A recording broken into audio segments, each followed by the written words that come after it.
اعوذ باللہ من الشیطان الرجیم بسم اللہ الرحمن الرحیم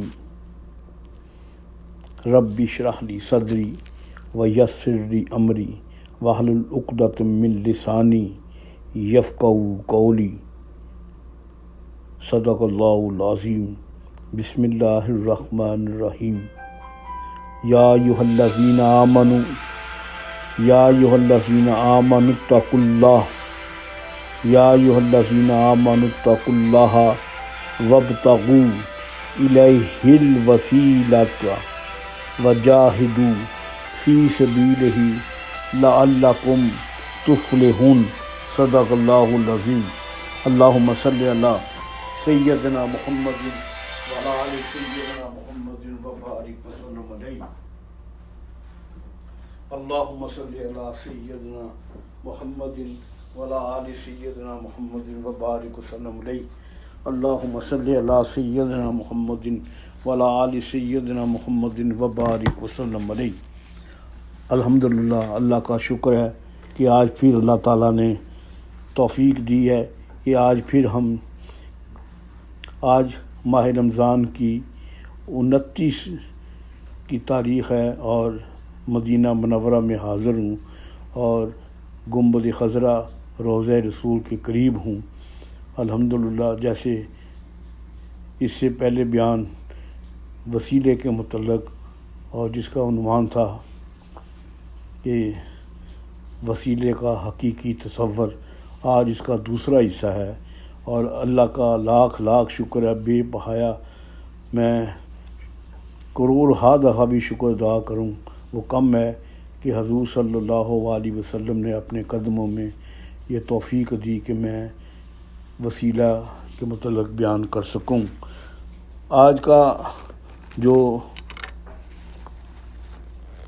موضوع وہی ہے اور وہی تحقیقی اور حقیقی تصور ہے، اس کو ہم نے ایک تھوڑا سا واضح کرنا ہے۔ اور پہلے تو کل تو ہم بتا چکے ہیں کہ یا ایھا الذین آمنوا، اے ایمان والو، یا ایھا الذین آمنوا اتقوا اللہ، اے ایمان والو اللہ سے ڈرو، وابتغوا اور تلاش کرو، الیہ الوسیلہ اللہ کا قرب پانے کے لیے وسیلہ تلاش کرو، وجاہدوا فی سبیل اللہ اور اللہ کی راہ میں جہاد کرو، فی سبیل اللہ کی خاطر، لعلکم تاکہ تفلحون تمہیں بھلائی دی جا سکے، تم پر بھلا ہو اور تم فلاح پا سکو۔ یہ اس کا لفظی ترجمہ کل بھی بیان کیا اور آج پھر کل تو ہم نے کہا تھا کہ کل میں نے بالکل واضح کر دیا تھا کیونکہ یہ قرآن پاک کی آیت ہے، میں کوئی اپنے پاس سے نہیں بتا رہا۔ یہ میں نے جس طرح پہلے کہا تھا کہ یہ سورۃ المائدہ کی آیت نمبر 35 ہے اور قرآن پاک میں آپ دیکھ بھی سکتے ہیں، تو اس میں وسیلے کا لفظ تو اللہ تعالیٰ نے خود استعمال کیا۔ اب یہ کہنا بالکل ہی غلط ہوگا کہ کچھ لوگ ایسے کہتے ہیں کہ وسیلے سے مانگنا، وسیلہ تلاش کرنا یہ تو شرک ہے۔ یہ تو بالکل ایک چیز رد ہو گئی، کیونکہ جو چیز قرآن میں آ جائے اس کا انکار ہو جائے۔ دراصل جو چیز قرآن میں زیر زبر پیش بھی آ جائے، ایک لفظ بھی آ جائے اور اس کا انکار خود شرک بن جاتا ہے۔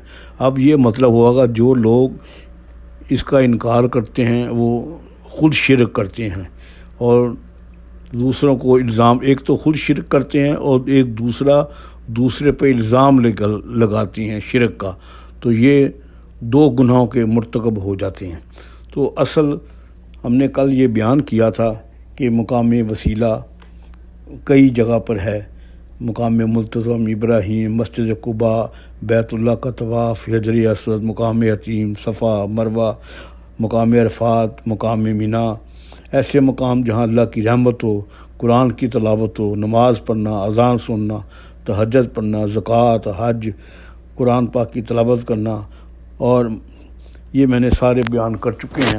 اور میں نے اس چیز کو بھی ثابت کیا کہ یہ روضہ رسول اور معاجہ مبارک کے سامنے لکھا ہوا ہے صاحب وسیلہ.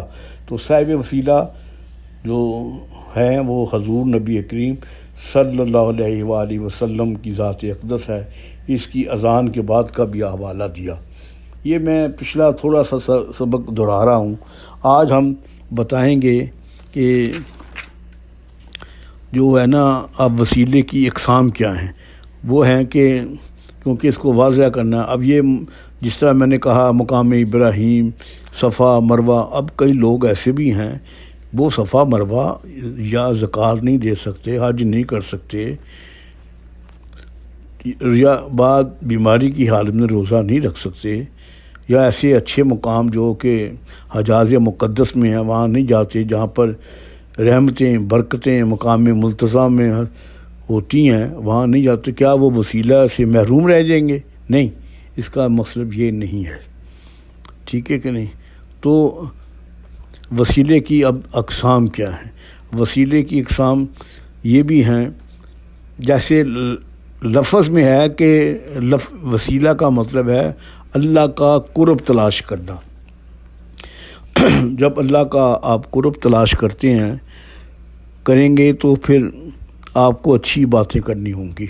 اللہ والوں اور ایسی محفلوں میں شرکت کرنا ہوگی جہاں پر اللہ کی رحمت ہوتی ہو، برکتیں نازل ہوتی ہوں. تو جب پتہ ہے جب گرمی کا موسم ہو اور ہلکی ہلکی بوندا باندی ہو تو انسان چاہتا ہے کہ میں بھی بارش کے قطرے اپنے جسم میں رکھ لوں. تو وہ جب اللہ کی رحمت جہاں ہوتی ہوگی، ایسی محفلیں جہاں قرآن پاک کی تلاوت ہو، محفل نعت ہو گانے بجانے والا معاملہ نہ ہو، محفل نعت ہو، برکتوں والی میں شبینے کی میں قیام اللیل ہو، مسجد میں تہجد میں، یہ اللہ کی رحمت ہوتی ہے تو انسان اس سے پھر اللہ کا قرب حاصل کر لیتا ہے. یہی وسیلہ ہے.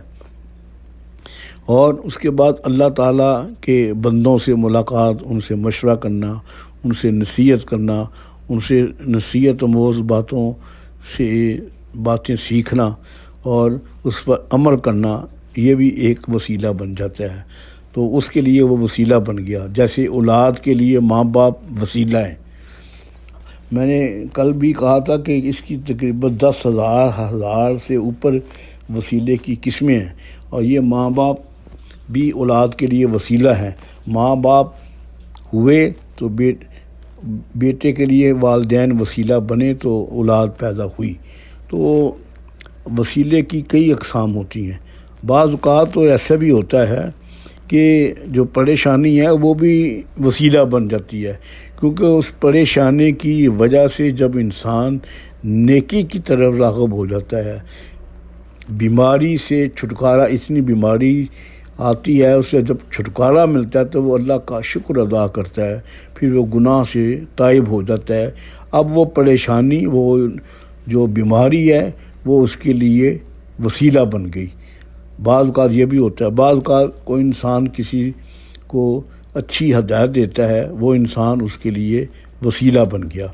تو یہ میرا مقصد بالکل نہیں ہے کہ آپ مرید ہوں، آپ بیعت کریں، مرید ہوں یا پیر پکڑیں. میرا یہ بالکل ہرگز مقصد نہیں ہے، بلکہ میں تو اس دور میں بیعت ہونا گناہ نہیں ہے، لیکن اس دور میں مرید ہونا گناہ صغیرہ ہے، پیر ہونا گناہ کبیرہ ہے. اب آپ بتائیں کس گناہ میں شامل ہونا چاہتی ہیں؟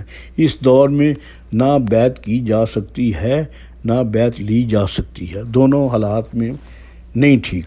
تو میں تو اس کے خلاف ہوں، بلکہ یہ ہے کہ اللہ کے بندے سے بیٹھ کر کچھ اچھی باتیں کو حدیث کی، قرآن کی باتیں اور ان سے سیکھ لی جائیں تو یہ بھی وسیلہ بن جاتا ہے. کیونکہ اس وسیلے کی وہ آدمی آپ کو موٹیویشن جب تک کر دیتا ہے، یہ بھی وسیلہ بن جاتا ہے. تو مشکل حالات بھی انسان کے لیے وسیلہ بن جاتے ہیں، کیونکہ مشکل حالات آئے اور دنیا داروں نے، جو دنیا پرست ہیں، انہوں نے اس کا ساتھ نہیں دیا، تو اس کے بعد وہ اللہ کی طرف راغب ہو گیا، وہ مشکل اس کے لیے وسیلہ بن گئی، نیکی کرنے سے بھی وسیلہ حاصل ہو جاتا ہے۔ تو یہ میرا ایک بیان تھا، اور ساتھ میں نے ایک اور بھی اس کی تشریح کرنی تھی، جب ہم کہتے ہیں یا ایھا الذین آمنوا، اے ایمان والو، یا ایھا الذین آمنوا اتقوا اللہ، نہیں کہ پہلے لفظ کہا ہے کہ ایمان والو اللہ سے ڈرو۔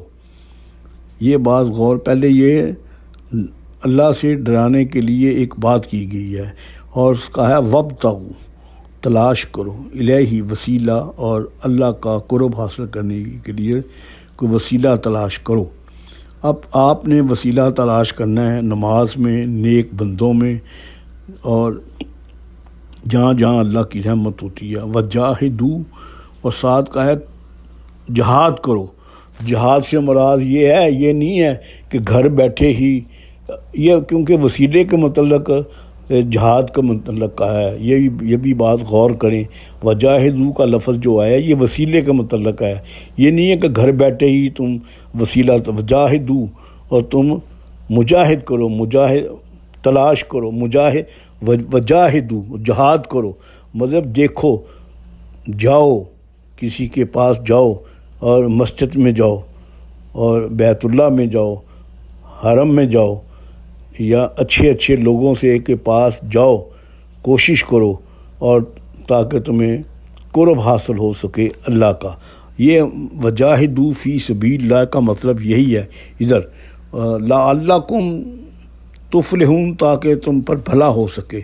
تو مطلب یہ ہے میرا کہ یہاں ہم نے پیری مریدی سے مراد نہیں ہے، وسیلہ کا مطلب یہ نہیں ہے۔ جب ہم کسی مزار اقدس پر جاتے ہیں، وہاں پر دیکھتے ہیں کہ اللہ کی رحمت ہو رہی ہے، برکتیں نازل ہو رہی ہیں، تو ہم بھی وہاں شامل ہو جائیں، لیکن جہاں نماز کا وقت آئے گا نماز کو ادا کرنا ہوگا۔ آپ کسی بھی مزار پہ چلے جائیں تو آپ اس صاحب مزار سے کوئی حاجت طلب نہیں کر سکتے، یہ ہے شرک۔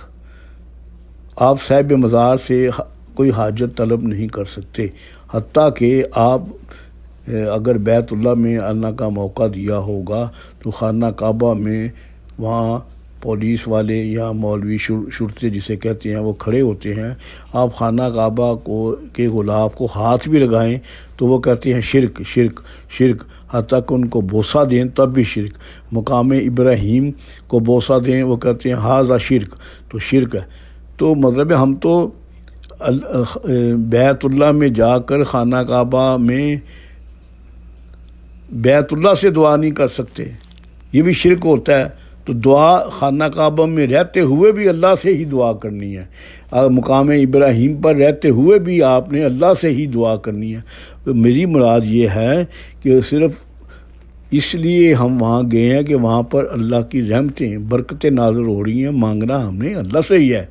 تو آپ جب کسی مزار پہ بھی جائیں، اگر آپ کسی اولیاء اللہ کے مزار پہ گئے ہیں، مثلاً آپ علی بن عثمان علی حجویری عرف المعروف داتا گنج بخش حجویری کے مزار پر جاتے ہیں تو آپ نے اللہ سے ہی مانگنا ہے، یاد رکھیں، داتا صاحب سے نہیں مانگنا۔ اور آپ اگر شیخ عبد القادر جیلانی رضی اللہ تعالی عنہ کے مزار پہ گئے ہیں یا کسی بھی مزار پہ گئے ہیں تو آپ نے صاحب مزار سے کوئی حاجت، کوئی طلب، کوئی دعا ان سے نہیں مانگنی آپ نے اللہ سے ہے۔ تو آپ نے کہنا، کیونکہ وہاں رحمتیں ہو رہی ہیں، برکتیں نازل ہو رہی ہیں، تو آپ نے ان شرک سے بچنا ہے۔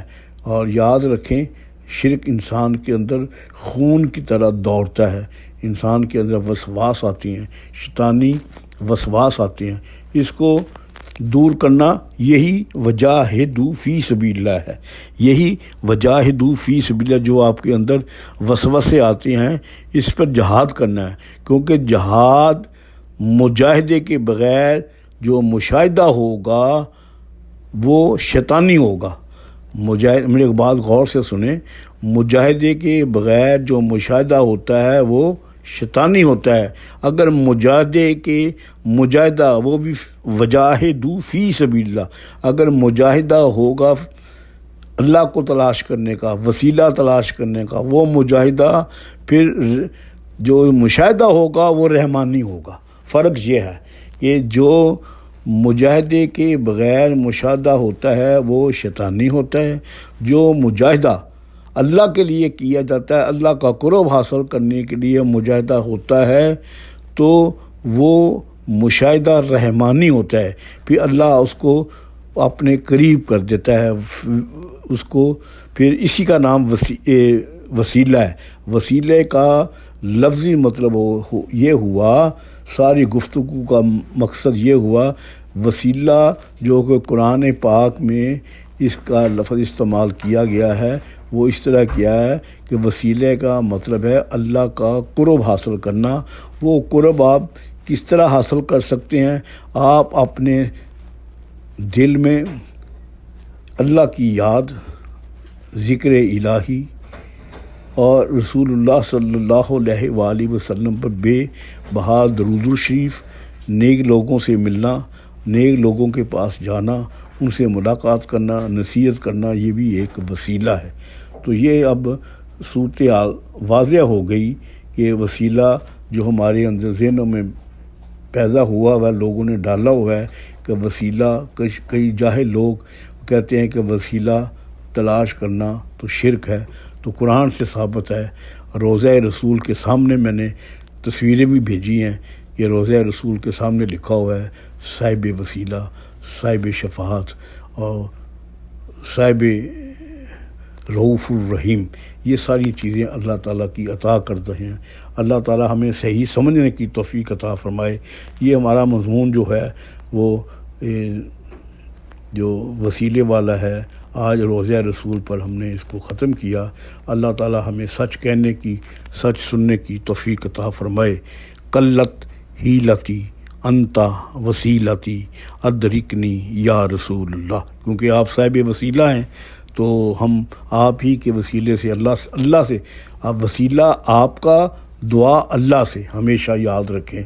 آپ رسول اللہ صلی اللہ علیہ وسلم سے وسیلہ دے کر اللہ سے دعا کر سکتے ہیں۔ قلت حیلتی انت وسیلتی، آپ روضہ رسول پر جا کر سلام تو پیش کر سکتے ہیں لیکن دعا آپ نے قبلے کی طرف ہی مانگنی ہوتی ہے۔ تو قلت حیلتی انت وسیلتی ادرکنی یا رسول اللہ، ادرکنی یا حبیب اللہ۔ یہ تھا مختصر سا میرا بیان جو کہ روضہ رسول کے قریب سے میں نے بیان کیا ہے۔ اللہ تعالیٰ حضور نبی کریم صلی اللہ علیہ وآلہ وسلم کا ہمیں وسیلہ عظمیٰ جو اللہ تعالیٰ نے قرآن پاک کی سورۃ المائدہ میں آیت نمبر 35 میں ذکر کیا ہے، اللہ تعالیٰ ہمیں اس پر عمل کرنے کی اور اس کا قرب حاصل کرنے کی اور وجاہدوا فی سبیلہ پر عمل کرنے کی، سمجھنے کی توفیق عطا فرمائے۔ وصلی اللہ تعالی علی رسول خیر خلقہ بحق لا الہ الا اللہ محمد رسول اللہ صلی اللہ علیہ وآلہ وسلم۔